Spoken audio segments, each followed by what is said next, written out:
channel Ngulik Horor.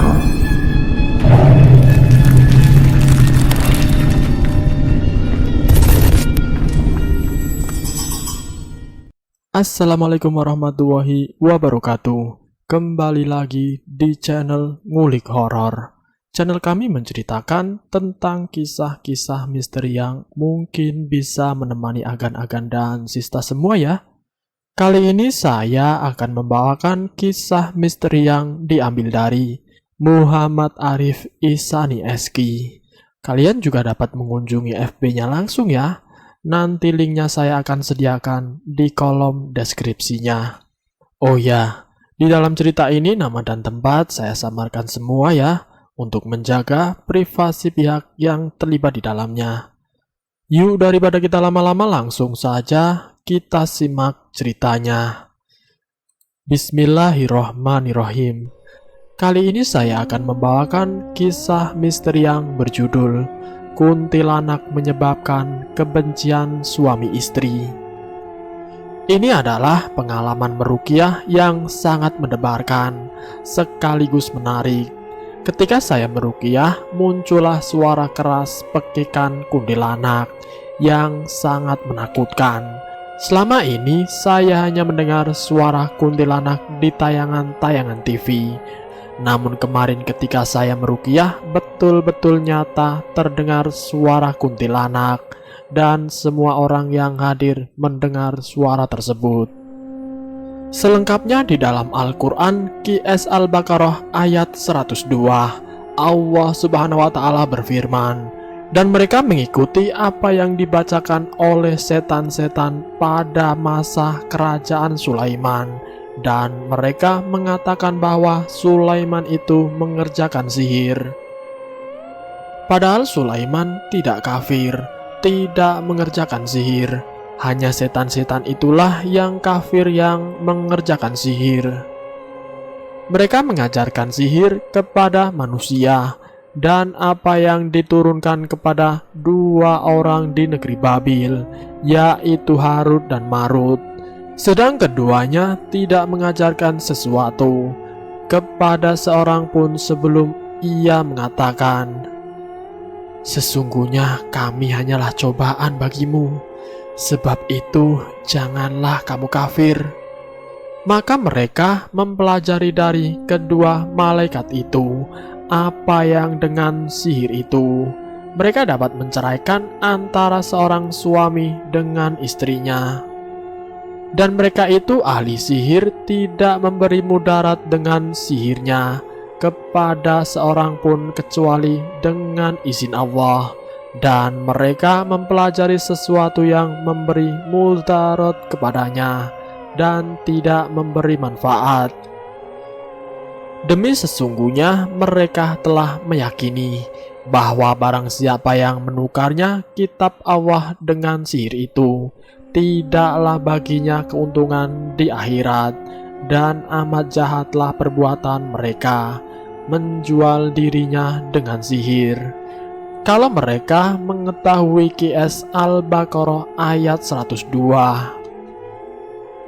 Selepas zuhur sebulan yang lalu saya mendapatkan telepon dari salah seorang ustazah terkenal di kota Bandung.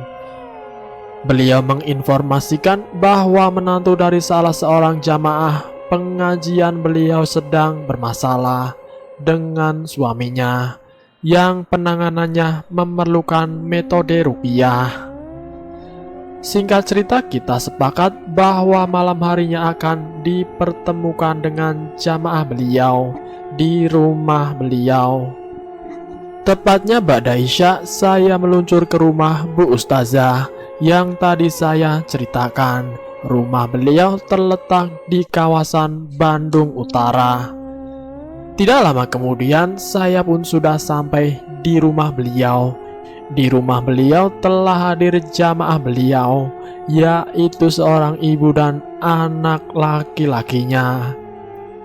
Setelah menyeruput teh hangat dan hidangan yang disajikan, saya pun bertanya dengan detail permasalahannya, apa yang terjadi sehingga memerlukan ruqyah. Dari diskusi yang terjadi, saya bisa memahami bahwa telah terjadi pertengkaran di keluarga anaknya.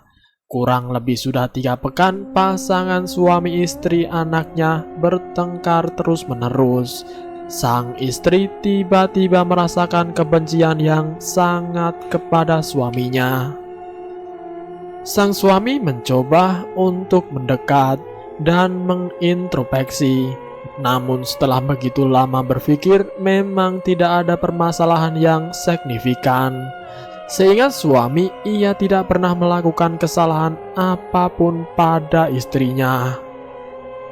Namun terasa aneh, selama 3 pekan ini hal-hal kecil yang biasa terjadi terasa menjadi permasalahan besar yang mengganggu, kemudian menjadi letupan-letupan pertengkaran.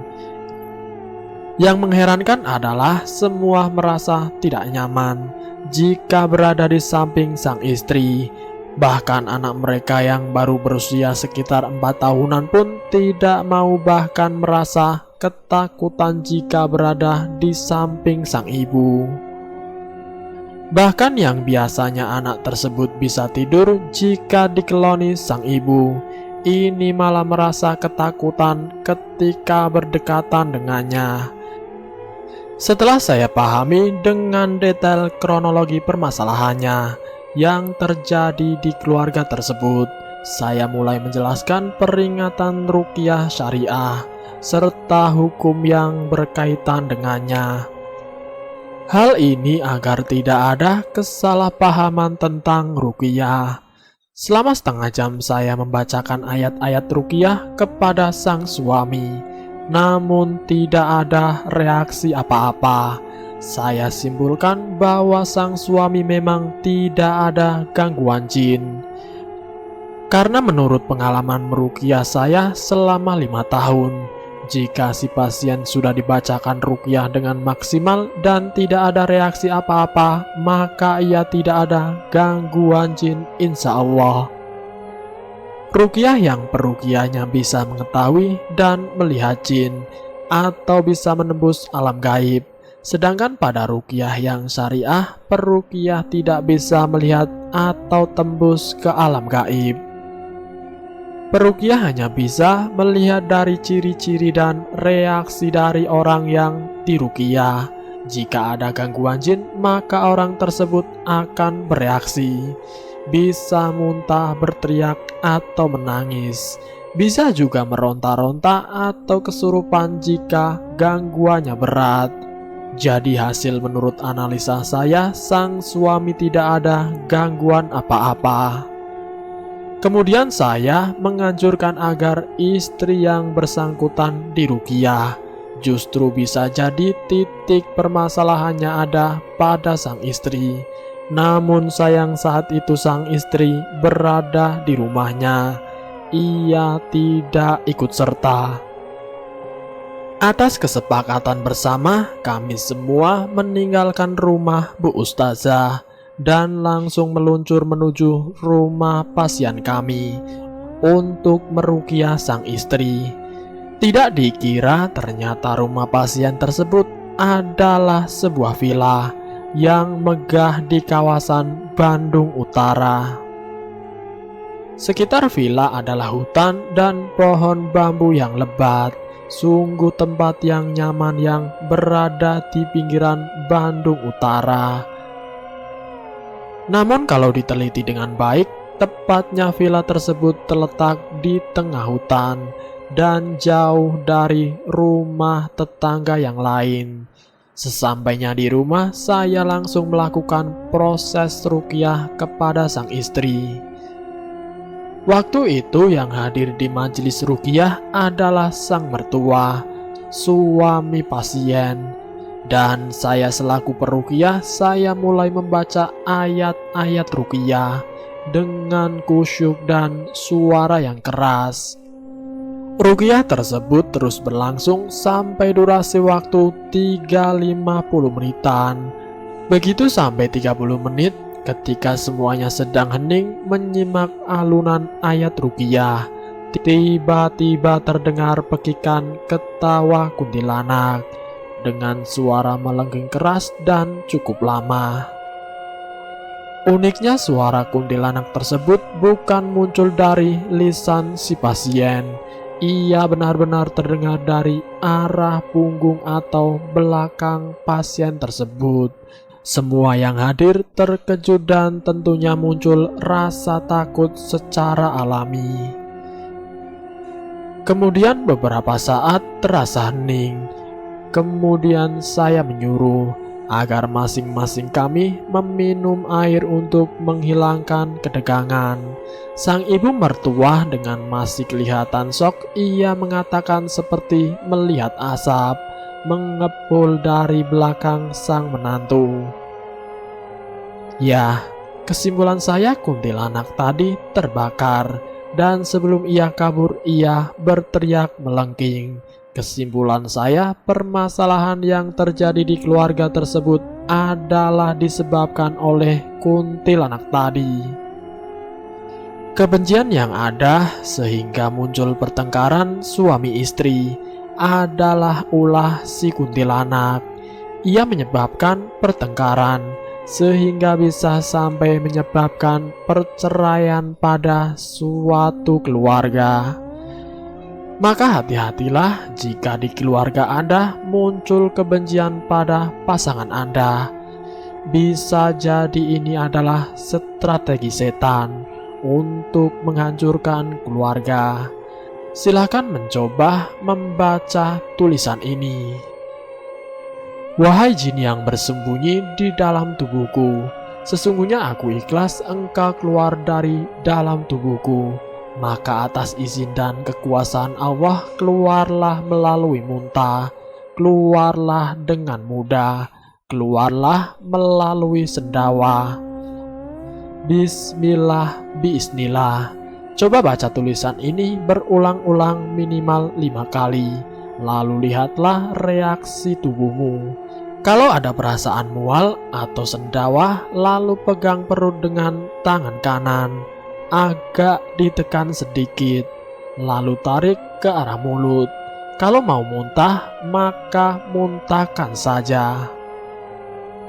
Tulisan tadi hanya untuk mendeteksi sesuatu di tubuh kalian. Ada reaksi atau tidak, semua atas izin dan kekuasaan Allah. Selamat mencoba dan semoga bermanfaat. Dan selesai. Itulah kisah Ruqyah yang berjudul Kuntilanak Menyebabkan Kebencian Suami Istri.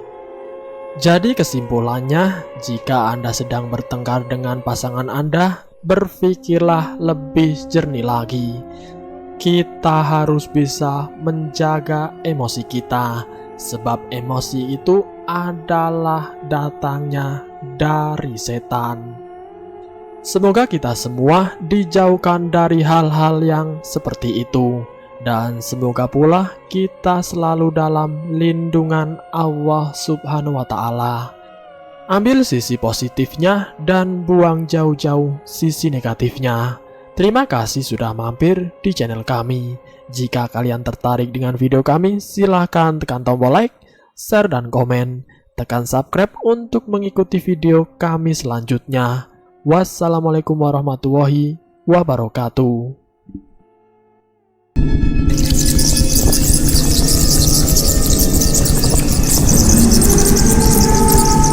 Selamat datang di channel